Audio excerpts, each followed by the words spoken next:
별을 보자는 거예요. 가장 인생의 마음이 무너질 때 고우는 전기등은 창문 너머로 별을 보았어요. 희망을 보았어요. 근데 별이 작아요. 운주사는 별자리에 따라서 탑을 배치해놨죠. 그래서 제가 이제 원래 여기 할 때는 운주사의 별이 빛나는 밤, 고우를 끌어당기려고 그것이 없어요. 그래가지고 운주사에 별자리가 있어요. 그래서 이거 끝나고 별자리 보러 가려고 했는데 참고로 연습해보겠습니다. 자, 그러면 고우에 대해서 한번 작성해보겠습니다. 자, 이렇게 이제 고우 용강의 별이 빛나는 밤. 이게 어떻게 하면 이제 산골마을, 시골마을 문화예술로 생기를 돌리는 것이나, 그 다음에 이제 외로움은 누구나 외로워요. 혼자 있기 싱글이기 때문에도 외롭지만 둘이 있어도 더 외로워요. 왜? 이해받지 못해요. 외로움은 이해받지 못하는 것입니다. 자, 근데 이 외로움은 인적인 문제일 뿐만 아니라 고독사 아시죠? 고독사뿐만 아니라 나홀로 세계라는 것입니다. 그 다음에 희귀꼬물이 아시죠? 나홀로 쿡 처박혀서 나오지가 않아요. 이것이 외로움이 사회적으로 대단한 문제이기 때문에 일본에는 외로움 부처 담당 부서가 따로 있습니다.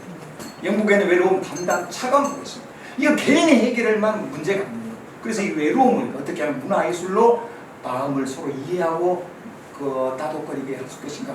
그런 점에서 외로움의 고독이 고우라고 부르니까 그래서 고우를 부르겠습니다. 예, 저희가 축제를 하자니까 어저께 광주일보에 올 축제 하는 것이 나왔습니다. 보이시죠? 광주지라고 합니다만 이건 제 전에 넘어가겠습니다. 이제 미대를 나오지도 않았어요. 전혀. 그 다음에 시골 목사님 아들이 어떻게 그렇게 그림 한 점 팔아본 적이 없다고 하잖아요. 어떤 사람 한 점 팔았다, 좀 더 팔았다 그러지만은 거의 못 팔았습니다. 이해받지를 못했어요. 미술 사조에서 고우의 그림 인상파에 대해서 아무도 이해를 못했어요. 그러니까 안 사가는 거예요. 외로웠어요. 그런데 지금 고우 그림 짜잔한 것 하나라도 몇천억이에요, 몇천억. 그리고 이제 이 외롭다는 것은 제가 하는 말이 아니라 정호승 시인의 시가 있습니다. 외로우니까 사람이다. 자, 정호승 시인이 누구나 사람이면 다 외롭다라는 것을 시 제목을 외로움 이렇게 쓰지 않고 뭐라고 썼을까요? 수선아이. 그 수선아, 이곱승 수선아가 맨 처음에 방금까지 다 외워갖고 왔는데 세븐 대포들이 맨 처음 시작한 게 생각 안 나버리네. 아침 햇살에 산과들 눈 뜰 때 그 맑은 시냇물 따라 내 마음도 흐르네. 가난한 이 마음을 당신께 드리리. 황금빛 수선화 일곱 송이를. 이게 일곱 송이 수선화. 그런데 왜 정호승은 외로운 북루에 대해서 이야기하면서 수선화라고 이름을 지었을까요? 수선화의 꽃말이 이게 뭐냐면 나르시스 그런 뜻도 있지만은 내면의 외로움이는 그 꽃말도 있답니다. 그래서 이게 다 같이 한번 정호승 시인의 수선화에게 한번 읽어보겠습니다.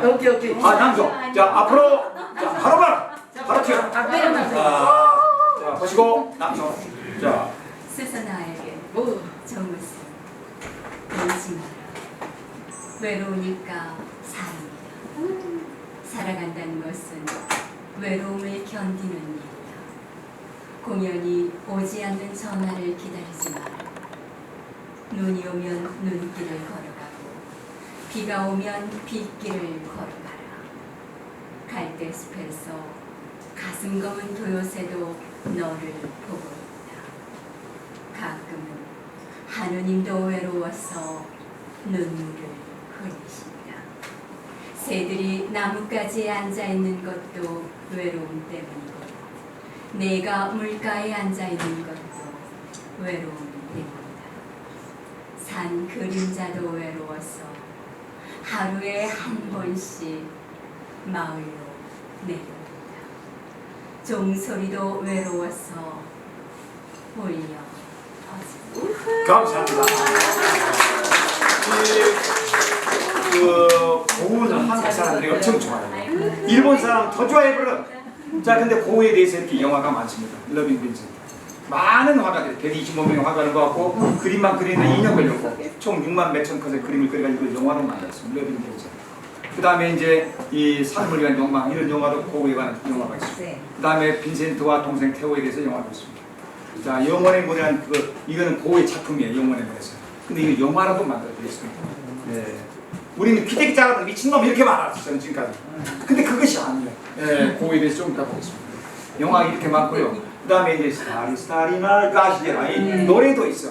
이렇게 고우에 대해서 이렇게 보시 많습니다. 고우는 네덜란드 준데르트에서 태어났다고 합니다. 보시죠, 준데르트인. 예. 자, 그래서 이제 고우의 일생을 제가 AI한테 부탁했습니다. 야, 고우가 이렇게 네덜란드 태어났습니다. 아까 준데르트 태어났다겠죠. 그 다음에는 이제 구필 화랑이라고 이제 국제적인 미술품 거래상이 있습니다. 파리에가 본부가 있어요. 네덜란드 헤이그에 지점이 있어요. 또 런던에 지점이 있어요.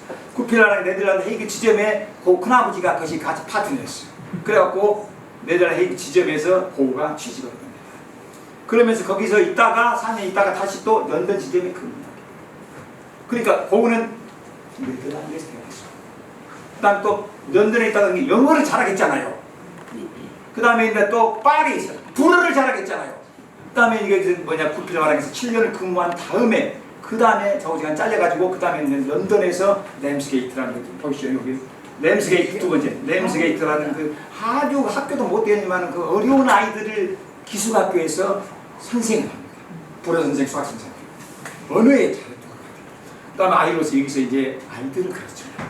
그 다음에는 이제 이 친구가 이제 아이들에 대해서 소명을 발견하고 목사의 아들이지만 목사가 되겠다고 해요. 그런데 히라보와 라틴어에 안 돼가지고 목사 시험 떨어져 버려. 그런데 이제 목회를 하고 싶은 가난한 이들에서 자기 헌신하고 싶은 열정이 있어가지고 사람들이 돈을 못해가지고 결국에는 못하면 그 평신도 선교사였어요. 그 다음에 벨기에 부르지에라는 부르지에 어디 있는 브리나즈 여기 도르트레이트 서점에서 근무하고 그 다음에 마지막으로는 벨기에 브리나즈라고 하는데 여기 탄광에 가서 평신도 선교사로서 탐부들을 섬기게 됩니다. 그리고 자기 옷이랄지 헌옷이랄지 뭐 이렇게 자기가 먹는 이걸 그 광부들에게 나눠줍니다. 자기 소유를 있는데. 그런데 목사의 품위를 떨어뜨렸다 해서 재정 중단되거든요. 거기서 이제 나름대로 그 상처를 입고 그 목회자의 길로 가는 것을 단념하고 화가로서 예술가의 삶을 시작합니다. 동생 태우동을 받아서 파리 몽마르트 데에서 좀 몽마르트. 그 다음에 이제 따뜻한 남쪽 남프랑스의 아르르에서 가서 기가 막히게 있게 됩니다. 여기서 이제 노란지 엘로우 하우스라는 것을 하면서 거기서 고갱이라고 들어봤잖아요. 다 도시요. 고갱. 고 선생님도 계시고. 네. 그래가지고 이제 고갱을 기다리면서 그 방들을 전부 다 노란 해바라기로 장식합니다. 집 자체도 노랗게. 이게 노란색은 그리움인 것 같아요. 근데 정말 이게 마음이 따뜻했던 시절입니다. 그 다음에 이제 여기서 이제 고갱하고 둘이 이제 몇 달 살았어요. 안 맞아요. 그것이 안 맞아요. 화풍이 안 맞고 성격이 안 맞고 그 시기가 안 맞아요. 이것을 어떻게 격정을 어떻게 하지 못했어요. 잘라버려. 이게 동네 사람들이 무서워요. 진정서를 해요. 그래서 결국에는 정신병원에 스스로 입원합니다. 예. 자, 그 다음에 이제 생명 정신병원 있었죠. 그 다음에는 맨 마지막에 살았던 데가 오베르시 우아지.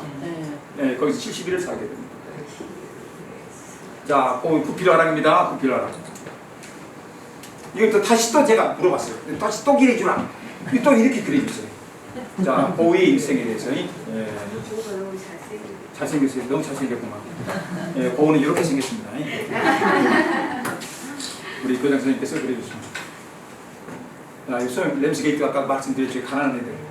그리고 고우는 830 몇, 40 몇 점인가 그림도 그렸지만 또 대생 700점 그렸다지만은 편지를 어마어마하게 많이 써요. 700 몇 점입니다. 여기 보시에요. 여기 다 편지요. 고우가 아니에요. 이 목회자 자리 정말 탁월해요. 우리는 순례자도 저쪽으로 쫙 이렇게 엄청난 설교를 많이 해요. 자, 고우의 작품을 시기별로 또 나름대로 정리해 주라겠습니다. 자, 그러면 네덜란드 있을 때 200점. 나 파리 몽마르트 등이 있었다겠죠. 그리고 이때 파리에 잠깐 있으면서 이게 우키요에라는 게 있습니다. 일본에서 이제 도자기 제품을 유럽으로 수출하면서 포장지가 우키요에라고 하더라고요.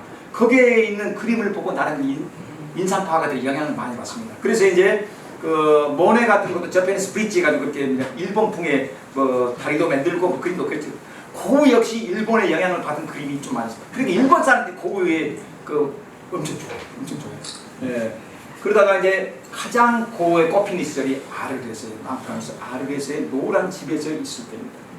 자, 그 다음에 이제 귀뚜기 잘라버리고 생님 이 정신병원 스스로 가서 입원합니다. 마지막 70일이 오베르시 우아즈입니다. 자, 보시면 그 800점이 되는 그림 중에서 840 몇 점이라는데 그 중에서 절반이 넘는 작품이 아를, 생레미, 오베르시 우아즈. 요때 짧은 기간이에요.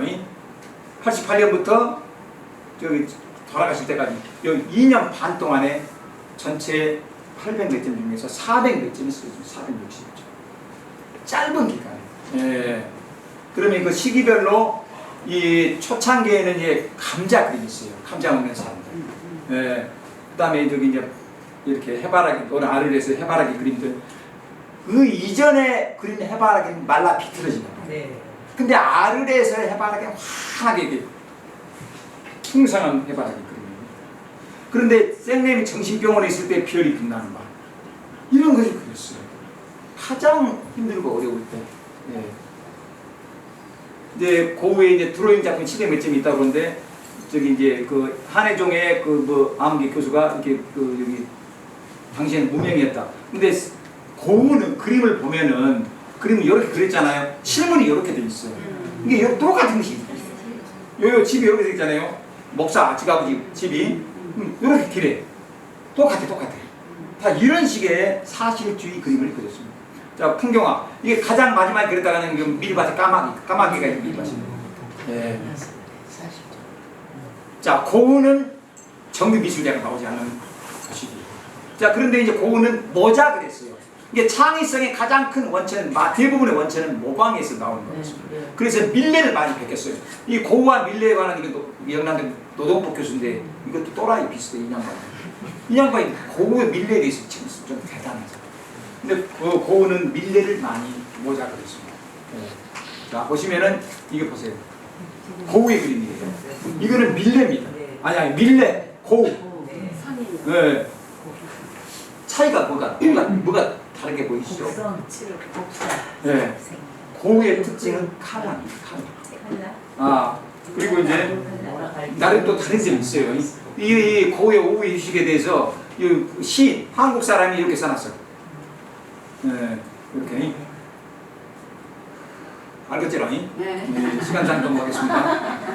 자, 고우의 그림을 밀레의 그림을 모방해서 이렇게 그린 고우의 그림입니다. 이 고우의 그림에는 노동의 고우는 나름대로 이제 밀레의 그림에는 노동의 땀방울이 없다 이런 식으로 표현합니다. 그러면서 어떻게 하면 거칠게 땀을 흘리는 노동 농구 그거를 리얼하게 보이려고 했던 것 같습니다. 자, 보시면 이제 또 뭐자 그랬어요? 드라큘라와의 피에타. 이것을 이제 저것이 원래 드라큘라 작품인데 이거는 고우는 이렇게 그렸어요.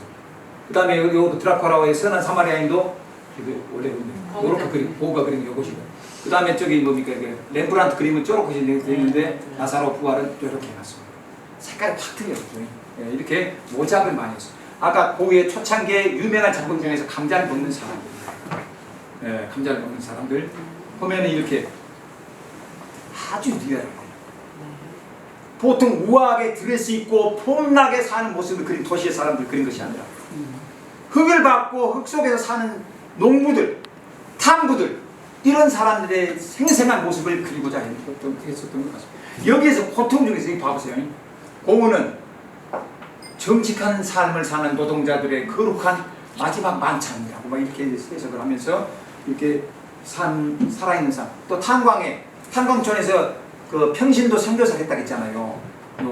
여기서 이제 고우가 그 탄광의 탐구들을 같이 이렇게 막 비비고 막 부대 끼고 자기 옷도 주고 막 이것을 오히려 거룩하게 사는 목사들은 안 좋게 봤다는 것이에요. 그래서 재정 지원을 중단해버려. 그래가지고 이제 예술가의 삶을 살게 됩니다. 여기 보세요. 논문에 보면은 여기 봐보세요. 한번 읽어보세요. 탄광. 당시 탄광은 가스 폭발과 낙관 사고 등이 빈발하여 광부들은 날마다 위험에 노출되어 있었다. 사고가 발생하면 고우는 위험을 무릅쓰고 피해자들을 구출하였고 의사가 포기한 중환자들을 성심성의껏 간호해서 살려내기도 했다. 그는 가난한 사람들을 찾아다니며 고민을 상담해주고 입는 것마저 아낌없이 벗어주었다. 다른 사람의 불행이나 슬픔을 접할 때는 자신도 그 사람과 똑같은 처지에 있지 못하면 견디지 못했고 자신을 희생하면서까지 그들을 도우려고 했다. 이러한 고운 모습의 사람들은 감동합니다. 네. 고우가 그린 구두라는 그림입니다. 그 하고 많은 멋진 패셔너블한 구두가 아니라 탁 떨어져가지고 썩은 냄새 풀풀 날 것만 같은 이 고우의 구두. 고우의 구두에 대해서 우리 같은 사람이 뭐라고 하면은 왜 이렇게 하지만 하이데크라는 유명한 철학자가 설명했습니다. 네. 우리 선생님 한번 또 읽어보시고 위에 저요? 한번 읽어봐. 고우의 낡은 신발 안쪽으로 드러난 어두운 틈새로 주인의 고생스러운 걸음이 뚜렷하게 보인다. 딱딱하게 주름진 신발의 무게 안에는 스산한 바람이 휩쓰는 넓게 펼쳐진 들판에 균일하게 파인 고랑들 사이로 터벅터벅 천천히 한 걸음씩을 옮겨 놓았을 그녀의 발걸음들이 쌓여 있다. 예, 또 넘어가겠습니다. 네. 자, 근데 고우는 많은 사람들에게 위로와 감동을 주었던 것 같습니다. 똑같은 고우와 같은 정신분열증을 겪었던 뭉크란 사람이 있어요. 노르웨이 가면 오슬로에 가면 뭉크 미스가 있어요. 근데 이제 뭉크는 이제 자기 누님이 일찍 죽어버리고 아버지도 죽고 엄마도 죽고 그래가지고 이제 그 에케베크란 이거 방송에서 내가 이거 한 것이에요. 이게 이제 고우의 유명한 작품이 절규잖아요. 와 죽고 댕기죠. 절규. 근데 이게 이 절규 무대가 된 데가 에케베크 언덕이라고. 여기서 누님 죽고 장례식 근처에서 했는가 봐요. 그래 그걸 배경으로 해서 이게 거시기를 그 절규라는 그 유명한 작품을 그렸다고 하는데 이 고우가 한번 자 선생님 한번 읽어보시죠. 저 위에 뭉크가 파리 유학 중 후기 인상주의의 영향을 받았다. 내가 가장 존경하는 화가는 고우다 라고 고백. 뭉크가 그린 별이 빛나는 밤, 뭉크는 자신의 자화상이라고 했다. 그림 가운데 길게 늘어진 그림자는 뭉크 자신의 그림이다. 고우가 별이 빛나는 밤, 그 선생님 정신병원에 있을 때 별이 빛나는 밤을 그렸잖아요. 근데 뭉크 역시 그 고통 중에 있을 때 고우의 작품에 영향을 감동받아가지고 별이 빛나는 밤 차리식으로 해서 이렇게 그렸습니다. 뭉크가 가장 존경했던 화가. 자, 그런데 유서에 나오는 뭐죠 이것이? 프로 있잖아요. 이거 내가 다 찍었지 또. 그러니까 여기는 고우의 작품이고 여기는 뭉크의 작품입니다. 뭉크가 이제 오슬로 대학교 100주년을 맞아가지고 그 대강당 벽에다가 뭉크의 작품. 뭉크는 정신병을 어쩌고 저쩌고 하고 맨날 막 절규 이런 것만 우울한 그림만 있는 것이 아니라 밝은 태양을 그린 이런 그림이 있어요. 고통이 있었기 때문에 이런 태양이 더 빛나는 것 같습니다. 고우 역시 정신병원에 있었지만은 별이 빛나는 밤을 그렸잖아요. 그리고 뭉크가 가장 존경했던 화가는 고우였습니다. 고우의 일본 영향 많이 비슷하겠죠. 여기 봐보세요. 네, 저기 아저씨, 이거 봐봐요. 이 고우가 이거 한자를 안 알겠어요. 몰랐지. 그래가지고 온 것이지. 이거 봐봐, 여기 기모노 입고 이런 식으로 그래서 여기도 보면 일본 사람 있잖아. 기모노 입은 여기. 그러니까 일본 사람들이 고우 작품을 좋아하는 거예요. 네. 고우는 이렇게 도르트레이트 그 서점에서 뭐 4개월 있었다는데 그때 이제 성경 읽는 정보는 여기서 책을 엄청나게 받아들었고. 네. 자, 론강의 그 별이 론강이 아니라 별이 빛나는 밤. 네. 제가 지금은 머리가 이제 그 시기가 없어가지고 소원을 많이 했지만은 20년 전에는 제가 그래도 장발이었고 머리도 묶어 다니고 파리에 가면은 무슨 강조가? 세네강 옆에 가면 이제 오르세 미술관 있어요. 그 기차역에서 기가 안 된 게 그러면 거기를 미술관을 만들고 5층에 가면은 요 론강의 별이 있습니다. 론강 이런 거 생겼어. 누가 사진 찍어준 걸 내가 얼른 얻었어. 네, 고우는 이렇게 설교를 했어요. 고우는 목회자는 종교를 개종하게 하는 것보다도 위로하는 것이 더 중요하다고 생각했습니다. 그 다음에 성도들의 걱정과 근심을 달래주고 없애주고 위로하는 것. 재정적으로 지원하는 것이 중요하다고 생각했습니다. 예. 고우에서 고우의 신앙에서 슬픔, 고통, 어려움은 기쁨의 원천이라고 했습니다. 성경에도 고난이 내 위기라 그런 말도 있잖아요. 예. 눈물을 닦아주는 위로자로서 고우를 이루고 있습니다. 별이 빛나는 밤. 이제 저기 그 보세요. 여기 동생한테 말하면서 밤하늘에 있는 별은 나를 꿈꾸게 하지 왜 우리는 프랑스 지도에 있는 점들과 같이 저 별에 갈 수 없을까? 고우는 별을 꿈꿨습니다. 희망을 노렸습니다. 네. 영혼을 사모하는 마음이 그렇게 갈구를 했던 것 같습니다. 예수에 대한 생각은 사람들이 좋아하는 그림, 잘 팔리는 그림보다는 나는 사람들의 마음을 감동시키는 그림을 그리고 싶다고 했습니다. 인물화나 풍경화에서 고우가 표현하고자 했던 것은 감상적인 우람이 아니라 뿌리 깊은 고뇌를 표현하고자 했다고 했습니다. 그게 800통이 넘었죠. 편지가 엄청나게 많아요. 자, 고우는 자기 정체성에서 나는 누구인가 많이 고민이 있던 것 같습니다. 그래서 또 모델을 구할 부분도 없고 그래서 자화상이 많습니다. 이렇게 자화상. 우리 선생님이 고우 이렇게 보여주셨습니다. 자화상, 고우 죽지 않다고. 예. 이게 고우에 남아있는 유일한 사진입니다. 예. 고우의 자화상. 이게 거울을 놓고 거울에 비치는 모습을 이렇게 그렸다고 합니다. 고우는 고독한 사람이었습니다. 자, 고우가 사랑했던 사람이 4명의 여인이 보통 꼽습니다. 이게 첫 번째 여인은 이제 구필가랑의 런던 지점에 있을 때 하숙집 주인이에요. 딸이 하숙집 주인 딸. 마음을 품고 그 시기 좀 해서 청혼을 했어. 잘렸어요. 나는 다른 사람이니까. 두 번째, 자기 이제 외삼촌이니까 큰아버지 그 외삼촌이니까 이 양반이 어느 날 고우가 사는 집에 왔어요. 근데 그냥 그 양반이 목사님인데 딸이 남편이 돌아가셨어요. 미만이냐. 고우보다 나이가 7살이 더 많아요. 자기 사랑의 마음 고백했어요. 그러고는 이루어질 수 없는 사랑이 또 잘렸어요. 세 번째, 시엔이라는 사람이 있어요. 길거리에 찬양했어요. 직업 여성이었어요. 이 여인을 사랑했어요. 길거리에서 쫓겨다니면서 자기가 낳은 애를 보냈어요. 너무 불쌍해.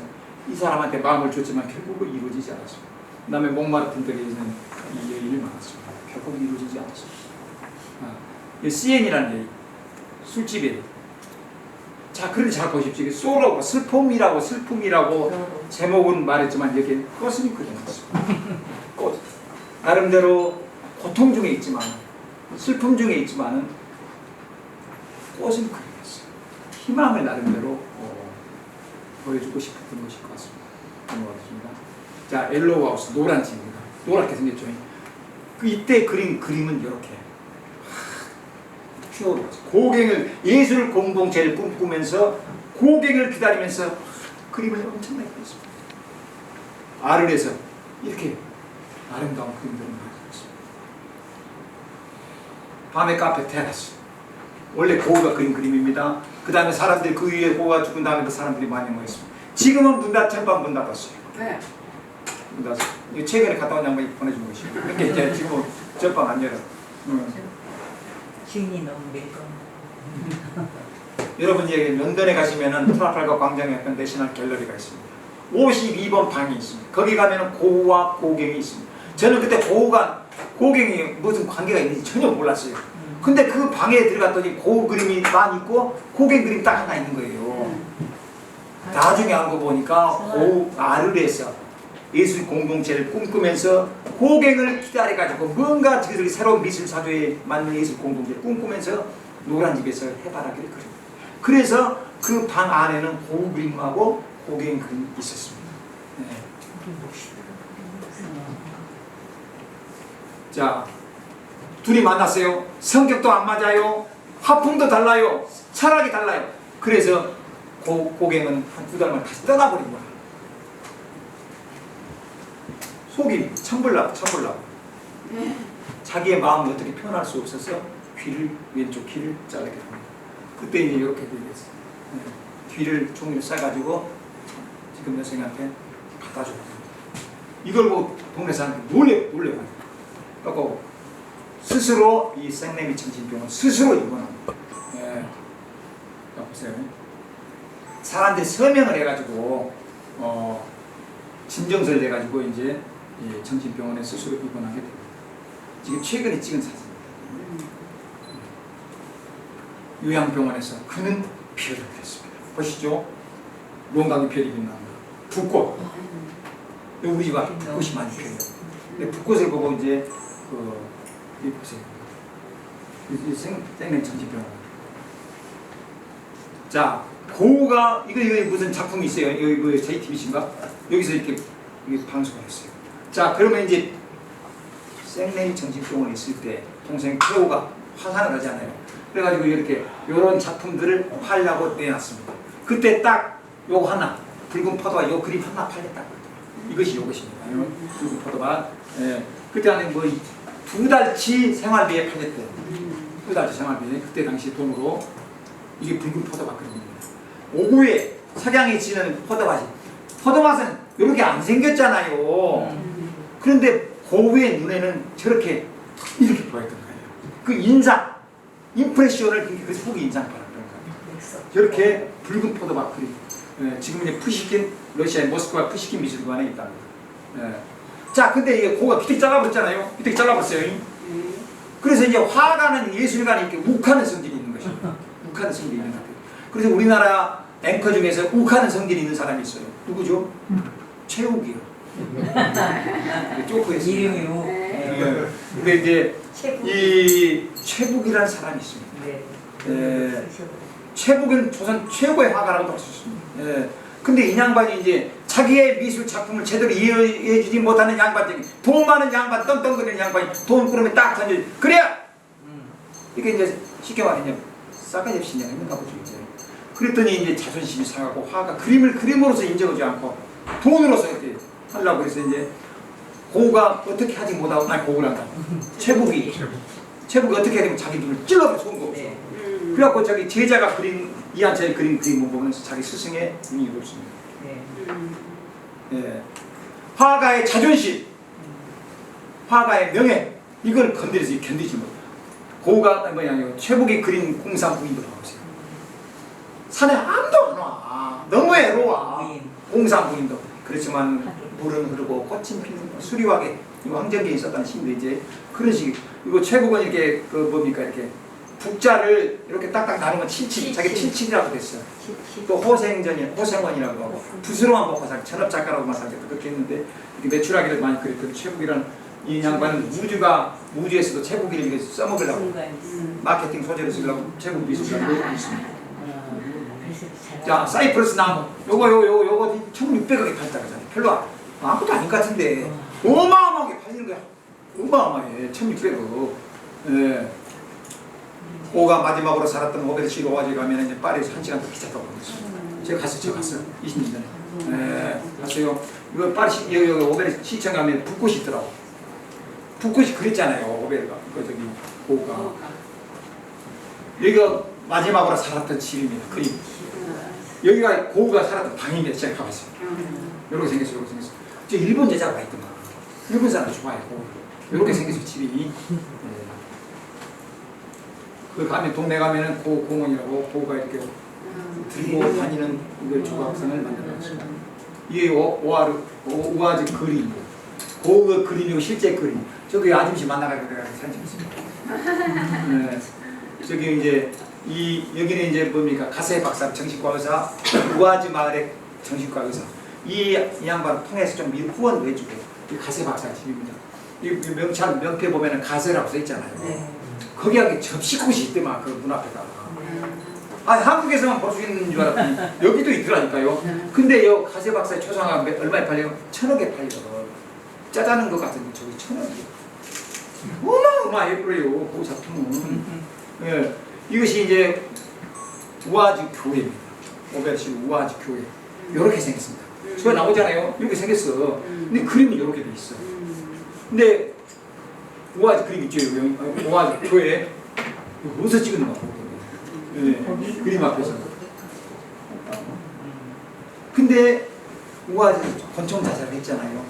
그런데 그 교회에서 장례식을 못하게 합니다. 왜? 자살. 네. 자, 이게 밀밭이 이렇게 제가 간단한 우연히 이렇게 불타오르는 데는 밀밭이 이렇게 이글 타고 있더라고요. 저기 밀밭이 까맣네. 예, 그다음에 고우의 그 동네 이 고우와 고우는 동생 태호가 있었어요. 정신적인 그다음에 물질적인 후원을 끊임없이 이었어요. 고우 형이 죽은 다음에 6개월 후에 동생도 죽었어요. 두 사람이 무덤이 여기 다 있습니다. 네, 우아지고 밀밭으로 가는 길목에가 공동묘지에 두 사람의 무덤이 있었어요. 밀 좀 잘라다가 끊어놓고 그랬더라고요. 그래서 고우는 기도하는 사람들 모습을 보게 되었습니다. 고우에 대해서 이렇게 해석했으면 귀되기 잘하는 이신 사람이라고 아닌가 그렇게만 지금까지 알았으면 그것이 아니고 고우는 자연주의자다. 영생을 추구하는 사람이다. 그리스도인이라 예수를 선교사다. 아니요 신학자요 이런 해석도 있습니다. 고우는 윤동주와 닮은 점이 많습니다. 논문도 있어요. 네, 여러 가지 해석을 했습니다. 저는 이제 왜 고우를 이 산골에서 고우를 초청했냐 그러면 이제 고우는 외로움에서 대명사처럼 되어 있는데 이 어떻게 하면 이 외로움을 문화예술로 승화시킬 있을 것인가 그걸 함께 나눠보기 위해서 그다음에 외로움도 이게 사회적인 문제로서 외로움은 그냥 부처가 있듯이 이 개인 혼자 해결할 수 없는 문제가 아니어서